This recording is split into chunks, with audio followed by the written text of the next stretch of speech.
Goeiedag Renée, dis goed om jou weer hier te hê. Ons is al reeds by studie nommer 4 in ons studie in die boeke van Filippense en Kolossense. Ons is bly jy is weer saam met ons en kom ons buig ons hoofde saam voor ons begin. Vader, ons sê vir U baie dankie dat U in ons teenwoordigheid kan wees en dat U ons lei in dit wat ons lees uit U woord uit. Mag U Gees ons insig gee, sodat ons dit mag verstaan en ook toepas in ons lewens. Dit bid ons in Jesus naam. Amen. Amen. Nou, weet jy wat, een van die grootste probleme wat ons het, wat ons seker nie eintlik wil aanspreek wanneer ons as 'n gemeenskap van gelowiges by mekaar is nie, is die woord eenheid. Want ons is mos altyd een en daar's mos nooit tweedrag of twis of bekleierery in 'n gemeenskap van gelowiges nie. Nou kan Klaas sien hoe van ons kykers net Sommer die oë rol maar nee. want dit is mos daar, ons het dit almal ervaar of ons het dit al gedoen. So dit is een van die dinge waarna ons kyk vandag en sê eenheid deur nederigheid. So om nederig te wees in die eenheid. Maar wanneer jy aangeraak word en die verkeerde kant daarvan kry, dan is dit nie altyd so maklik om net altyd nederig te wees nie. Ja, ek dink ook aan die ander kant is dalk wil ons op 'n punt kom waar ons sê, weet jy, voor die Here nie kom nie, sal daar nooit eenheid wees nie. En dan gebruik ons dit half as 'n verskoning om nie die opdrag wat Paulus vir ons deur die Heilige Gees vir ons in die boek van Filippense en Kolossense so duidelikheid ingesit het nie. So, net omdat ons altyd dalk die toeskouers is of dalk te midde is van oneenheid in ons geestelike gemeenskappe, is dit nie vir my en vir jou 'n verskoning om nie daadwerklik te probeer om eenheid te bewerk, al begin dit met myself nie. Ja, so om daarmee weg te val, kom ons blaai na Filippense, en ons is in Filippense hoofstuk 2, en ons lees daar van vers 1 tot 3.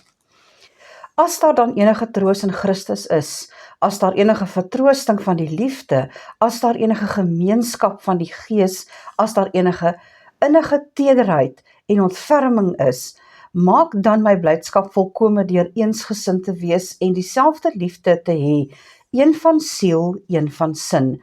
Moenie iets doen uit selfsug of uit ydelle eer nie, maar in nederigheid moet die een die ander hoër ag as homself. Nou, as ons vinnig na vers 3 kyk, dan sê vers 3 vir ons, moet dit nie doen uit ydelle eer nie, moet dit nie doen uit selfsug nie, maar julle moet dit doen in nederigheid en die een hoër ag as die ander. So daar is ons konsep waarna ons moet kyk en as ons nou klaar is met die studie en ons het alles vergeet. Onthou vers 3. Ekskuus, onthou daai gedeelte. Maar hier kom daai woorde weer eens en dis hoekom ons sê daar's oneenigheid in die kerk. Paulus sê en hy skryf hulle sê as daar enige troos was. As daar enige vertroosting was. So met ander woorde, hy sê vir hulle, hy weet hierdie dinge is nie daar teenwoordig nie. En al hierdie dinge is moeilikheid en hy sê, maar die enigste manier hoe julle dit gaan oorkom, is deur eensgesindheid te hê en eenheid te hê. Nou ons sê gewoonlik, wanneer 'n mens nie besig is nie, dan begin jy aan allerlei Afleidings dink. Dink jy kyk na die persoon, jy kyk na daai persoon en hierdie is verkeerd en daai so.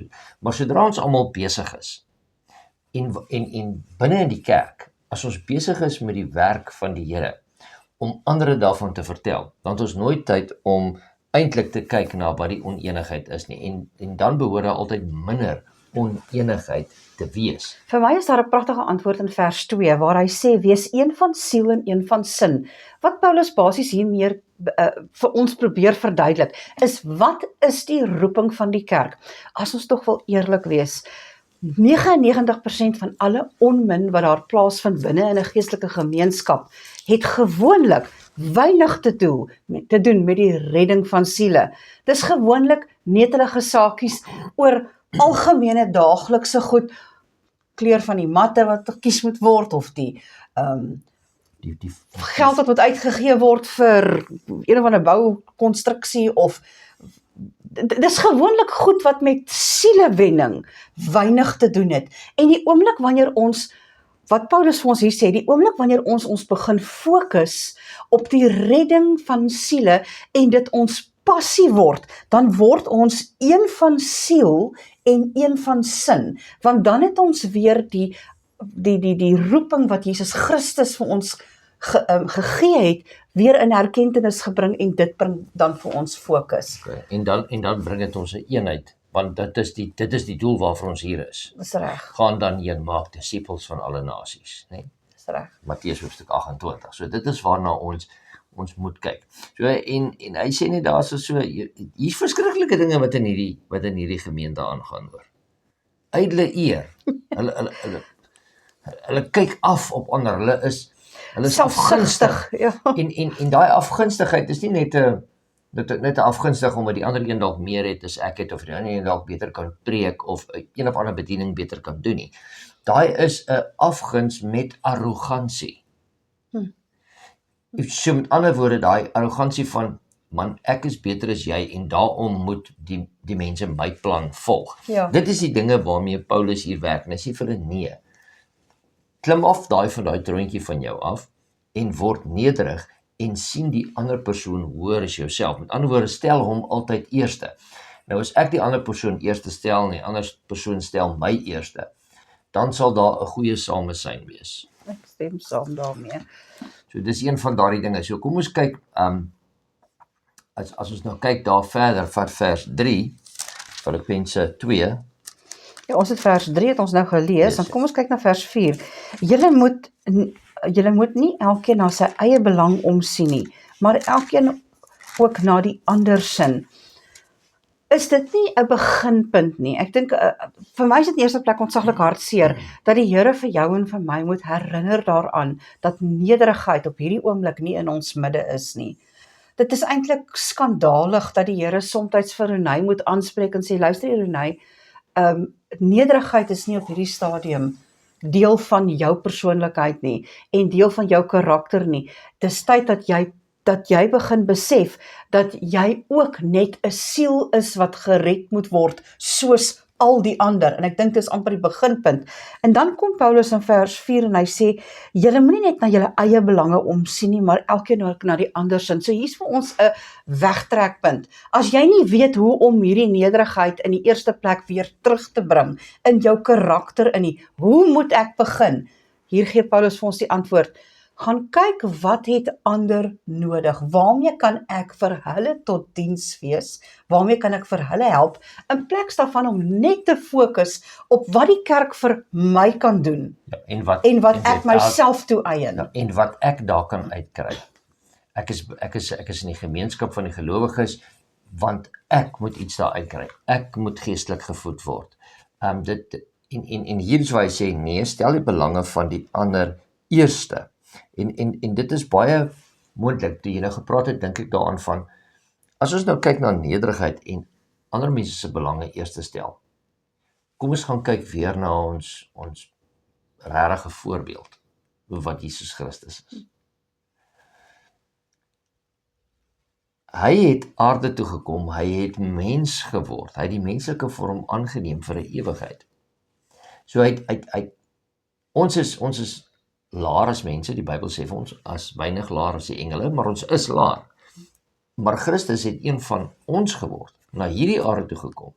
Hy was verneder. En hoekom het hy dit gedoen? Nie omdat hy wil dit uitgedoen vir ons. Met ander woorde, sodat ons iets daaruit kan kry. Met ander woorde, hy het ons belange eerste gestel. En daarom moet ons ook ander mense se belange eerste stel, wanneer ons kom by die gemeenskap van die gelowiges, maar dit moet weier as dit ook gaan.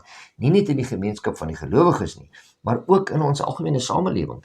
Kom ons stel ander mense eerste, want dan sal hulle sien ons is anders en ons volg die karaktereienskappe van Jesus Christus. Absoluut. So kom ons lees 'n bietjie verder. Dan gaan ons daar na vers 5 toe. Want hierdie gesindheid moet in julle wees, wat ook in Christus Jesus was. Ek dink dit is 'n absolute opsomming van dit wat jy nou net gesê het. Jesus is als voorbeeld. En Jesus het nie hierdie arrogansie gehad, dat hy in die, ek wil amper sê in die sinagoge van die tyd, in die kerk van die tyd ingeloop het, met die houding van hierdie plek behoort aan my. En hier maak julle soos ek sê. En hier gaan ons dinge doen soos ek wil hê dinge moet gedoen word nie. Die bestuur van die kerk het hy gelaat aan die wat bevoeg was daarmee en wat die Here uitgekies het om dit te gee. Vir hom het dit gegaan oor my kinders is besig om verlore te gaan en ek is hier om die lewe vir hulle te bring. Wanneer laas het jy in jou kerk ingeloop, die gemeente so gekyk, die mense wat daar sit en vir die Here gevra, Here, wie is daar hier na wie toe ek kan uitreik wat vir u bitter nodig het, net omdat ek vir hulle lief het, nie omdat ek iets uit hulle uit kan kry nie. Ek wil nie sê vassteek nie, maar ek wil bietjie kyk na daai woorde van gesindheid. Baie keer in ons algemene spreektaal gebruik ons 'n ander woord wat 'n bietjie meer Engels is. en ons of in Afrikaans sal ons sê jou houding, jou gesindheid. Ja. Maar in Engels sal ons sê Attitude. is your attitude. Wat is ons houding, ons gesindheid? Hierdie gesindheid moet in julle wees wat ook in Christus Jesus was. Hy sê nie julle moet streef om hierdie gesindheid te hê nie. Julle moet probeer om daarby te wees nie. Daar's 'n baie belangrike woordjie wat hy dan sê, julle moet hierdie gesindheid moet in julle wees. Met ander woorde, as ons soos Christus wil wees en ons wil sy doel in ons lewens uitleef, dan moet ons daardie gesindheid soos Christus hê. En kom ons kyk 'n bietjie na Christus se gesindheid. Hoe was Christus se gesindheid toe dit goed gegaan het? Toe het hy 'n mooi gesindheid gehad. Hoe was sy gesindheid toe dit nie so goed met hom gegaan het nie? Toe hulle hom wou stenig, toe hulle hom aan die kruis wou sit, toe hulle hom onder verhoor gehad het. Hoe was Christus se gesindheid? Christus se gesindheid was altyd daaroor om ek gaan deur met hierdie plan van verlossing, sodat selfs hierdie wat my vervolg, sodat hulle ook redding, 'n kans op redding kan hê. En daardie gesindheid moet ook in ons wees. Met ander woorde, ons moet nie net 'n goeie gesindheid hê in ons geloofsgemeenskap en teenoor ander wanneer dit goed gaan in my guns nie. Maar selfs wanneer dit negatief is in my guns, dan moet ons daardie gesindheid van Christus tentoonstel. En dis 'n werk van 'n leeftyd. Want dis die heiligmakingsproses om daarby uit te kom om soos Christus te wees. Ek lees in hierdie week 'n aanhaling van 'n skrywer wat gesê het, Jesus het vir Judas so behandel, dat die res nie eers geweet het, hy is die een wat hom sou bedrieg nie. Ja. Daar staan 'n verskriklike groot les vir ons daarin. Jesus het Judas se voete nog gewas, vlak voordat hy nog opgestaan het om hom te Ja, so Jesus het nog steeds redding probeer uitwerk vir hom en vir hom omgegee tot op die laaste. So daar hierdie gesindheid van hoe om eenheid te bewerk, het Jesus tot vir ons die voorbeeld gegee van hoe behandel jy jou grootste vyand. Wanneer jy weet dis jou grootste vyand en jou grootste teestander, het die Here tog daardie persoon so behandel dat die res nie onderskeid kon tref tussen sy liefde vir hulle en sy liefde vir die bedrieër nie. Ja, kom ons lees net gou 'n bietjie verder daar. Dit sê daar in vers 6. Hy wat in die gestalte van God was, so ons met Christus se gesindheid hê nie, hy wat in die gestalte van God was, het dit geen roof geag om aan God gelyk te wees nie. Met ander woorde, hy was aan God gelyk, maar hy het ook nie roof geag om dan 'n mens te word nie. Maar het homself ontledig deur die gestalte van 'n diensknegt aan te neem en aan die mense gelyk te word. En in gedaante gevind as 'n mens, het hy homself verneder deur gehoorsaam te word tot die dood toe, ja, die dood van die kruis. Nou, hier is die ding, op 'n ander plek sê Paulus, daar is nou geen slaaf nie. Daar's nou geen heer nie. Daar's geen man nie, daar's geen vrou nie. Daar moet 'n eenheid wees, almal moet dieselfde wees. En baie keer kom ons in die geloofsgemeenskap waarin ons is, maar jy weet nou nog nie baie nie, want jy was nou nog nie lank hier nie, of jy het nou net die pad begin stap saam met Christus. En dis asof ons baie keer wil sê, maar ek is in 'n hoër stappie, so jy moet nou na my luister. En ja, daar is tye en daar is plek daarvoor, maar in die geloofsgemeenskap, die gesindheid van Christus is, kom ons word altyd nederig en ons stel die ander een eerste, soos wat Christus hier gedoen het om ons eerste te stel. Dan sal daar baie van ons uitdagings in die kerk heeltemal verdwyn, wanneer ons mekaar eerste stel en Christus se gesindheid aanneem. Ek wil die vraag vir jou vra, hoekom toe die Here besluit het, toe die drie eenheid besluit het, hulle gaan die seun stuur om vir die sondes te kom sterf van die aarde, hoekom het hy nie maar net opgedaag, as 'n volwassene, kom sterf, dit agter die rug gekry, dan was dit oor en verby. Hoekom het die Here gekom, 'n leeftyd kom leef, 'n voorbeeld lewe vir ons kom leef, hierdie tyd geneem om met die mensdom deur te bring as 'n mens, die hartseer en die teleurstellings te ervaar, die verwerping te ervaar. Hoekom het hy die moeite gedoen om dit te doen? Daar is net een antwoord daarvoor. Dit is sodat ek en jy kan weet hoe lyk die gesindheid van ons Here. Hoe lyk die karakter van ons God? En dat dit moontlik is om op hierdie aarde, met al sy uitdagings, die gesindheid van die Here ten volle te kan uitleef en die karakter van die Here te kan hê. Ja. Daardie voorbeeldlewe van Christus kan ek en jy nie wegwens, omdat ons eie arrogansie ons op 'n troontjie plaas, selfs in ons geestelike gemeenskappe, in so 'n mate dat ander 'n vals beeld van die Here deur my voorbeeld kry nie. So, kom ons gaan gou na 'n ander punt toe en soos hulle sê, hierso is nou seker nou nee, waar die wiele die pad ontmoet. Julle weet wat ek nou wil sê in Engels, maar ek gaan dit nou nie sê nie. Kom ons gaan na 1 Korintiërs hoofstuk 8 vers 2.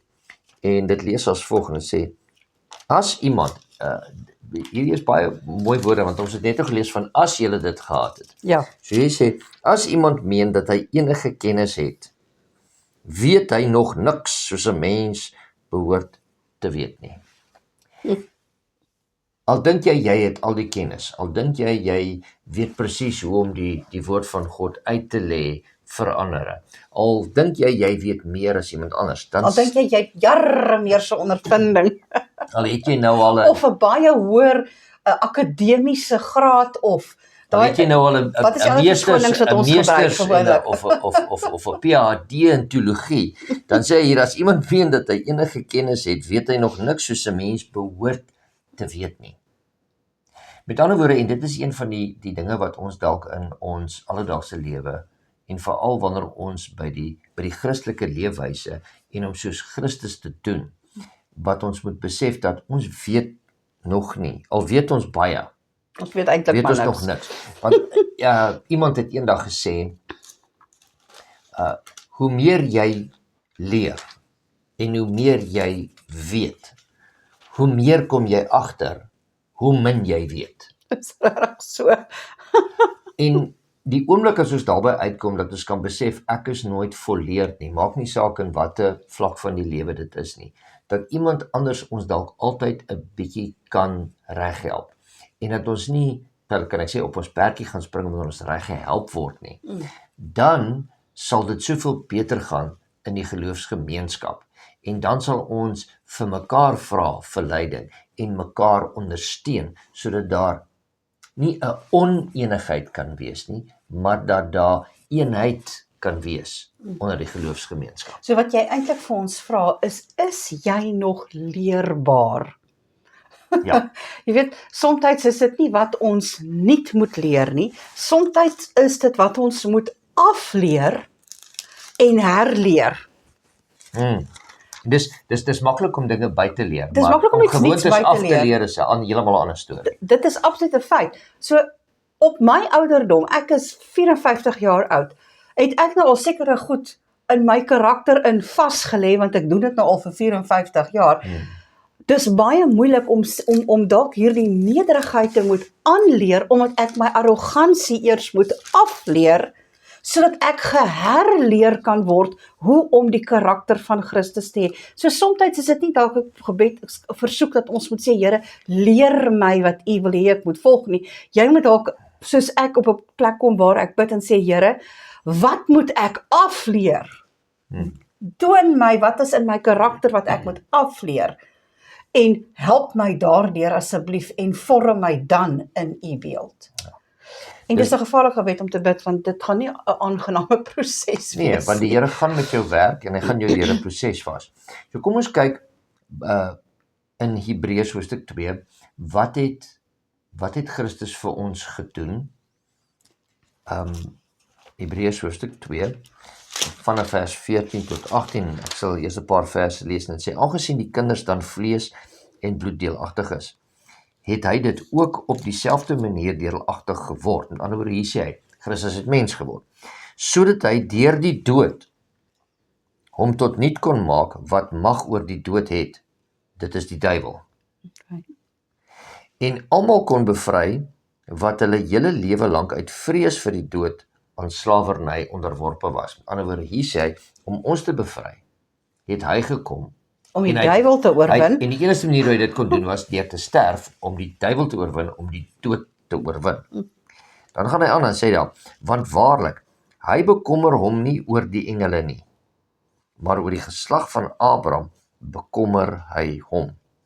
Daarom moes hy in alle opsigte aan sy broeders gelyk word, sodat hy 'n barmhartige en getroue priester kon wees in die dinge wat in betrekking tot God staan, om die sondes van die volk te versoen. En hierdie verse sê vir ons baie duidelik, dat hoewel God was en Christus God is, het hy nodig gehad om 'n mens te word, sodat hy ons sondes op hom kon neem en namens ons daardeur kon gaan, sodat wanneer hy in die regterstoel eendag staan, dat hy met ondervinding Kan die oordeel. oordeel kan vel en kan sê, ons het almal daardeur gegaan. En as ons nou 'n saak pleit, dan dis nie soos iemand wat sê, ek weet hoe jy voel, maar hulle het nog nooit self van tevore daardeur gegaan nie. Ja, vers 18 sê hy, want deurdat hy self onder versoeking gelei het, kan hy die help wat versoek word. Dis presies daardie gebedsversoek wat ons nou oor gesels het. Die Here weet hoe dit voel. Die Here het die ervaring gehad. Jesus Christus het presies hierdie aarde beleef soos wat jy vir hom beleef op vandag. En omdat hy vir hom so beleef het, kan hy vir jou help om deur hierdie tye te gaan en om hierdie versoekings te oorbrug en ook vir jou help om hierdie dinge af te leer wat dalk nou al so lêplek in ons karakters gekry het, want hy weet wat versoekings in ons nou al veroorsaak het. So met ander woorde, hier sien ons nou die plan van God en wat ons elkeen eintlik in ons lewens moet toepas. As ons teruggaan na Filippense 2 toe, dan sien ons in vers 6 sê, hy wat in die gestalte van 'n mens was. Hy was in die gestalte van God, het 'n mens geword, né? Met ander woorde, wie het hy eerste gestel? Hy het die mens eerste gestel. Die tweede ene, hy het homself ontledig. Met ander woorde, hy het nie gewag dat ander mense hom moet verneder nie, hy het homself verneder, dit was sy eie besluit gewees wat hy gemaak het. Is dit ons besluit altyd om ons altyd die kortste end te kies, as ek dit nou so kan stel. Dis nie altyd vir ons nie, ons wil altyd die beste end daarvoor hê. En hier is weer eens 'n Christelike karaktereienskap. En dan as ons verder gaan, vanaf vers 18, dan sê hy het homself verneder.